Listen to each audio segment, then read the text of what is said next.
Kelly. I'm a CBT therapist and a psychologist, and today I wanted to talk about imagery. So imagery is a technique that we use both within CBT and also within psychology.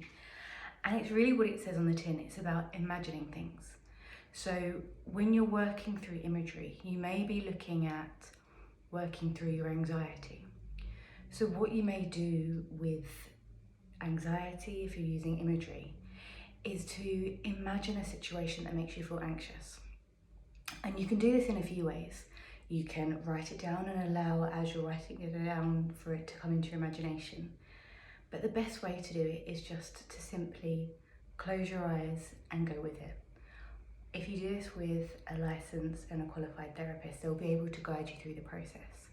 But what you're doing in imagery is showing yourself that you can cope in a situation. So you might imagine that going into a supermarket full of people is something that's going to make you feel really, really anxious. You're not going to be able to cope, and you'll go to the worst case scenario. But if you're able to use imagery, you'll be able to manage that anxiety, manage that distress, and learn that you can cope. Another way you could use imagery with anxiety would be that you could imagine the worst case scenario. So when you do it in this way, you're trying to show yourself that really the worst case scenario isn't really going to happen. You make it lose all meaning. So you use your imagination to take on the worst case scenario, describe it in all details, get really, really creative. And through you doing that, you're going to learn that, one, it's really highly unlikely that the worst case scenario is actually going to come true. But two, that you almost make it humorous and laughable, that that's never going to happen. It doesn't really make me feel anxious anymore because I've imagined it so many times. And with both of those situations, when you feel anxiety, your anxiety often shoots up when it's been triggered. And we use different things. We might use safety behaviours, such as only going in a supermarket with our headphones on, and that will immediately drop our anxiety. But we're not feeling the anxiety, we're not learning that we can actually cope with that situation.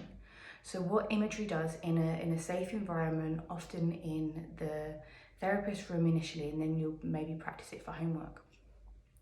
But you'll be triggered by it, you can even be triggered by the imagery.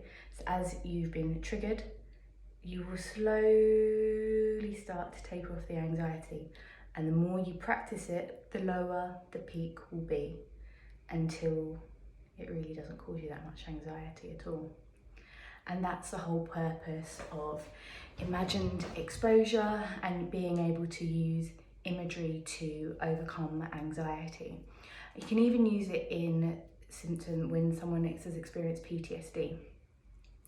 And that could be looking at imagery to be able to overcome the trauma and to be able to overcome the difficulties that they're experiencing. But I'll save that one for another video. I just wanted to talk about how imagery can be used when we're looking at overcoming anxiety in certain situations.